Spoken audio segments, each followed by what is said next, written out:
بسم اللہ الرحمن الرحیم۔ عزیز دوستو السلام علیکم۔ تحقیق و جستجو کی قسط نمبر 32 لے کر بندہ آپ کی خدمت میں حاضر ہے۔ اس نظام شمسی کا سب سے بڑا سیارہ مشتری ہے۔ ماہرین فلکیات اسے ناکام سیارہ کہتے ہیں، مگر یہ ہے بہت بڑا۔ صرف سیارہ مشتری کا مادہ اس نظام شمسی کے باقی تمام سیاروں کے مجموعی مادے سے بھی زیادہ بتایا جاتا ہے۔ اس کا قطر 1,40,000 کلومیٹر ہے۔ یہ سیارہ اپنے سورج سے 78 کروڑ کلومیٹر دوری پر سورج کے گرد چکر لگا رہا ہے۔ مشتری کا سورج سے فاصلہ زمین کے سورج سے فاصلہ سے 5.2 گنا زائد ہے۔ یہ سورج کے گرد 11.9 زمینی سالوں میں چکر لگاتا ہے اور 9.9 زمینی گھنٹوں میں اپنے محور پر گھوم جاتا ہے۔ 12 زمینی سالوں میں ایک مرتبہ سورج کے گرد چکر لگانے کا مطلب ہے کہ مشتری کا ایک سال زمین کے 12 سالوں کے برابر ہے۔ مشتری زمین سے تقریباً 63 کروڑ کلومیٹر دور ہے۔ اس کے وزن کا اندازہ 2 کے بعد 24 ٹن کیا گیا ہے۔ مشتری زمین کے حجم سے 1400 گنا زیادہ جسیم ہے، مگر کمیت 318 گنا اور کثافت زمین کی کثافت کا 1/4 حصہ ہے۔ اس کی بناوٹ میں دھاتوں اور چٹانوں کی بجائے زیادہ تر گیسیں استعمال ہوئی ہیں۔ 70 کی دہائی میں وائجر اول اور وائجر دوم خلا کی طرف روانہ کیے، جس کے بعد مشتری کے متعلق خلائی معلومات میں گراں قدر اضافہ ہوا۔ مشتری کی زیادہ تر فضا مالیکولی ہائیڈروجن پر مشتمل ہے۔ یہ گیس اس کی فضا میں 87% تک شامل ہے، باقی 13% ہیلیم گیس پر مشتمل ہے۔ یہی بناوٹ سورج اور دوسرے ستاروں کی ہے، جیسا کہ پوری کائنات کی بناوٹ میں بھی یہی 2 گیسیں بکثرت اور بنیادی طور پر پائی جاتی ہیں۔ ناسا کی طرف سے مشتری کی جانب روانہ کردہ گلیلیو نامی خلائی جہاز کے ذیلی سیاروں نے مشتری کے گرد مدار قائم کر کے معلومات ارسال کیں۔ اپنے 6 سالہ سفر میں گلیلیو خلائی جہاز زہرہ کے پاس سے گزرتے ہوئے زمین کے قریب سے 2 مرتبہ گزرا۔ زمین کے پاس سے گزرتے ہوئے زمین کی کش ثقل سے مہمیز ہو کر یہ خلائی جہاز اپنے اصل راستے پر چل دیا۔ دسمبر 1995 میں گلیلیو کا ذیلی سیارہ اپنے مرکزی جہاز سے علیحدہ ہو کر پیراشوٹ کے ذریعے مشتری کی فضا میں داخل ہو گیا۔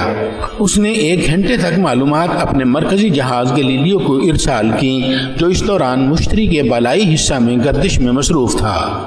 اس ذیلی سیارے نے مشتری کے بادلوں سے 160 کلومیٹر یا 100 میل نیچے تک غوطہ لگایا اور مشتری کے فضائی پریشر کی وجہ سے ہلاک ہو گیا۔ مرکزی گلیلیو خلائی جہاز اپنے مدار میں گھومنے کے دوران زمین کو کئی مہینے تک معلومات فراہم کرتا رہا اور اندیکھی منزلوں کا سفر جاری رکھا۔ مشتری جتنی توانائی سورج سے حاصل کرتا ہے اسے 2 گنا زیادہ خارج کر دیتا ہے۔ اس کی وجہ سست رفتار ثقلی اختصار یا گریویٹیشنل کنٹریکشن ہے، جو مکمل ستاروں میں پائی جاتی ہے۔ یہی طریقہ ستاروں کے بننے کا ہے۔ اگر مشتری اپنی کمیت میں 100 گنا اضافہ کر کے اپنے مرکز کا درجہ حرارت بڑھا لیتا اور نیوکلیئر انرجی کے اخراج کا باعث بن جاتا تو یہ سورج اور دوسرے ستاروں کی مانند چمکدار ہو جاتا۔ اس طرح مشتری بھی ایک مکمل ستارہ ہوتا، مگر قدرت کو یہ منظور نہ تھا۔ مشتری کی چٹانی تہوں میں آبی بخارات کی انتہائی قلیل مقدار میں نشاندہی ہوئی ہے، مگر فضا میں آبی بخارات کی ترسیل مسلسل نہ ہو سکی۔ مشتری پر ہواؤں کی رفتار 650 کلومیٹر یا 400 میل فی گھنٹہ ہے، مگر موسموں کی تبدیلی کی رفتار بے حد آہستہ ہے۔ مشتری کی بالائی فضا میں کم درجہ حرارت یعنی -125 ڈگری سینٹی گریڈ یا -193 ڈگری فارنہائٹ پر امونیا گیس جمی ہوئی پائی گئی ہے۔ بادلوں کا وسیع ترین پھیلاؤ مشتری کی فضا میں دیکھا جا سکتا ہے اور ان بادلوں کی بالائی سطح کا درجہ حرارت -50 ڈگری سینٹی گریڈ یا -58 ڈگری فارنہائٹ ہے۔ مشتری ریڈیائی توانائی کے اخراج کا وسیع منبع ہے، جس کی وجہ سے مشتری کی سطح سے 10 ملین کلومیٹر یا 6 ملین میل تک کے علاقہ میں ریڈیائی پٹیاں یعنی ریڈیشن بیلٹس پھیلی ہوئی ہیں۔ مشتری کے گرد بھی دوسرے سیاروں کی مانند چاند گردش کرتے ہیں اور ان کی تعداد اب 16 سے بڑھ چکی ہے۔ مشتری کے آسمان پر ایک وقت میں 1 سے زیادہ چاند نظر آ رہے ہوتے ہیں۔ کوئی طلوع ہو رہا ہوتا ہے، کوئی غروب ہو رہا ہوتا ہے، کوئی فلک کے عین درمیان میں ہوتا ہوتا ہے اور کوئی مشرق کی طرف اور کوئی مغرب میں چمک رہا ہوتا ہے۔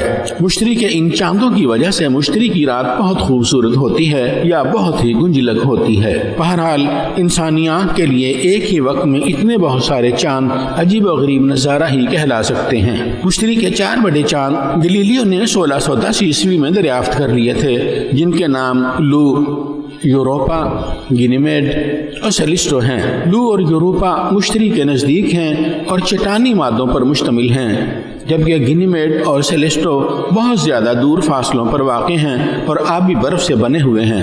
سیلیسٹو نامی چاند کی جسامت عطارد سیارے کے برابر اور گینیمیڈ عطارد سے نسبتاً بڑا ہے۔ اگر یہ دونوں چاند آزادانہ طور پر سورج کے گرد چکر لگانے لگتے تو ان کو سیاروں کے نام سے پکارا جاتا۔ مشتری کے یوروپا نامی چاند پر برفانی سمندروں کا شبہ کیا جاتا ہے، بلکہ نئی تحقیق کے مطابق مشتری کے یوروپا نامی چاند پر برفانی سمندروں کا پتہ چلا لیا گیا ہے۔ گلیلیو نامی خلائی جہاز کی ارسال کردہ تصاویر سے پتہ چلتا ہے کہ وہاں برف کی تہیں جمی ہوئی ہیں۔ قوی امکان ہے کہ یوروپا چاند کی اندرونی سطح کی حرارت کی وجہ سے برف کی ان تہوں کے نیچے پانی کا سمندر موجود ہو، جس میں زندگی بھی پائی جاتی ہو۔ اس چاند پر زندگی کے امکان کو مد نظر رکھ کر 1997 عیسوی کے دسمبر میں جب گلیلیو نامی خلائی جہاز کا مشن مکمل ہوا تو ناسا نے فیصلہ کیا کہ یوروپا پر گہری نظر رکھی جائے۔ اس سلسلہ میں ناسا نے یوروپا گلیلیو مشن بھیجنے کا ارادہ ظاہر کیا، اس میں یوروپا چاند کے 8 زائد چکر یعنی فلائی بائز بھی شامل ہیں۔ مشتری کے باقی چاندوں میں ایڈراسٹیا، ایملتھیا، میٹس، تھیبے، لیڈا، ہمالیہ، لیسیتھیا، لارا، انانکا، کارمے، پاسیفا، اسینوپ شامل ہیں۔ خلائی جہاز وائجر نے مشتری کے گرد دائرے بھی دریافت کیے۔ یہ دائرے چھوٹے چھوٹے ذروں سے تشکیل پائے ہوئے ہیں۔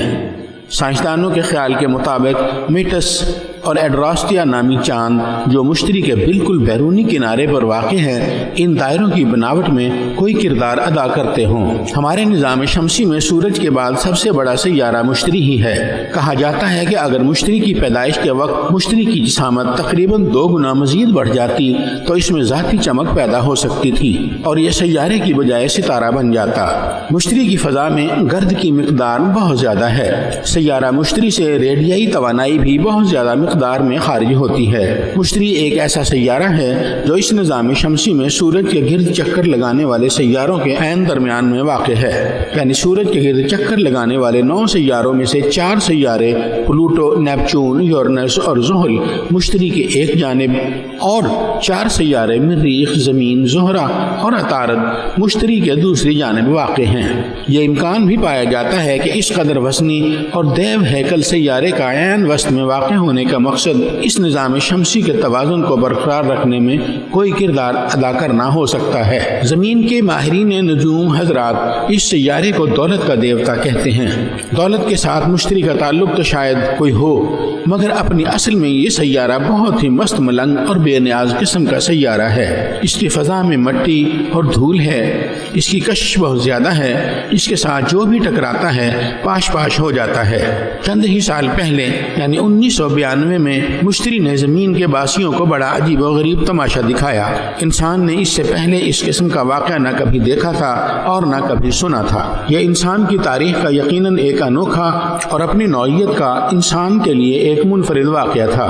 16 جولائی 1994 کو اس نظام شمسی میں 2 سیارے آپس میں ٹکرائے، ایک بچ گیا، دوسرا تباہ ہو گیا۔ بچ جانے والا مشتری تھا اور تباہ ہونے والا شومیکر لیوی 9 تھا، مگر دونوں کی جسامت کا کوئی مقابلہ نہیں تھا۔ شومیکر لیوی 9 بہت چھوٹا اور مشتری بہت بڑا تھا۔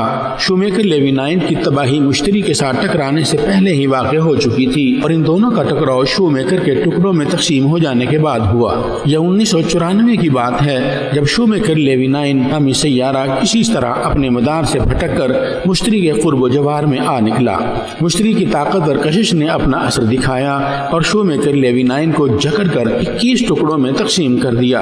ان ٹکڑوں میں 3 ٹکڑے بڑے اور باقی 18 چھوٹے تھے۔ چونکہ مشتری کی کشش شو میں کے لیوی 9 کی ٹکڑوں میں تقسیم کے بعد بھی ان پر اثر انداز ہو رہی تھی، اس لیے مشتری نے ان ٹکڑوں کو اپنی طرف کھینچ لیا۔ سب سے پہلا ٹکڑا 16 جولائی 1994 کو مشتری کے ساتھ ٹکرایا، اس کے بعد دوسرا اور تیسرا ٹکڑا، اور یوں ان ٹکڑوں کا مشتری کے ساتھ ٹکراؤ 16 جولائی سے 21 جولائی 1994 عیسوی تک یعنی 6 دن تک جاری رہا۔ کائنات میں سیاروں کے آپس میں ٹکراؤ کا واقعہ چشم فلک تو لاتعداد مرتبہ دیکھ چکی ہوگی، مگر انسانی آنکھ نے پہلی مرتبہ ایسا واقعہ دیکھا۔ انسان کا کارنامہ یہ ہے کہ اس نے شو میں کے لیوی 9 کو دریافت کیا، پھر یہ بھی معلوم کیا کہ یہ مشتری کے ساتھ ٹکرائے گا، اور یہ بھی دنیا کو بتا دیا کہ یہ ٹکراؤ فلاں دن سے فلاں دن تک ہوتا رہے گا۔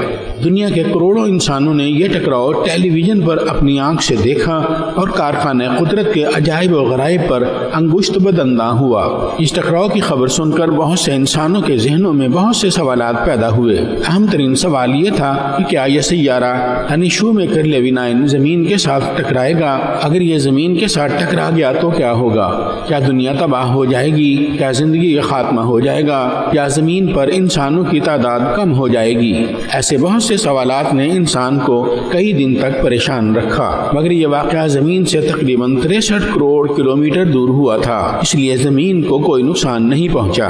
مگر ایک سوال اپنی جگہ پر قائم ہے کہ کیا یہ سیارہ شو میں کے لیوی 9 زمین کی طرف آ سکتا تھا اور زمین کو کوئی نقصان پہنچا سکتا تھا، اور کیا خالق کائنات نے اس کا رخ موڑ کر مشتری کی طرف بھٹکا دیا اور زمین کی بجائے مشتری کے ساتھ ٹکرا کر زمین کو محفوظ رکھا؟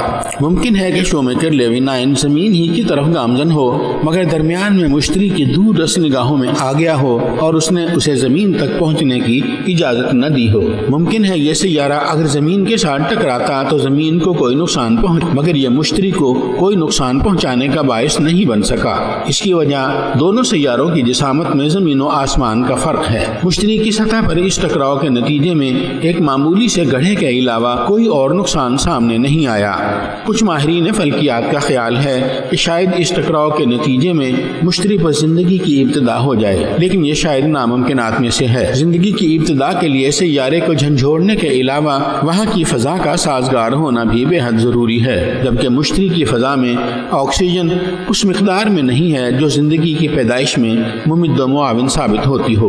کائنات میں زندگی کی تلاش کے لیے انسان کی تگ و دو اب متزلزل ہونے لگی ہے۔ انسان اپنے نظام شمسی میں اور اپنے نظام شمسی سے باہر تک انسان کی رسائی نہیں ہے۔ سائنسدانوں کا خیال ہے کہ اس نظام شمسی میں کسی سیارے کے کسی چاند پر زندگی موجود ہے، مگر ذہن اس بات کو تسلیم نہیں کرتا۔ یہ صرف خیال ہی ہے کہ اس نظام شمسی میں کہیں زندگی موجود ہو۔ اس نظام شمسی میں جہاں جہاں تک انسان نے خلائی مشن روانہ کیے ہیں، وہاں پر یوں بھی زندگی یا زندگی کے لیے سازگار فضا کہیں بھی نظر نہیں آئی۔ اپنے خلائی پروگرام کے اس مسئلہ پر اب انسان سوچنے لگا ہے کہ خلائی پروگرام کا فائدہ کیا ہے۔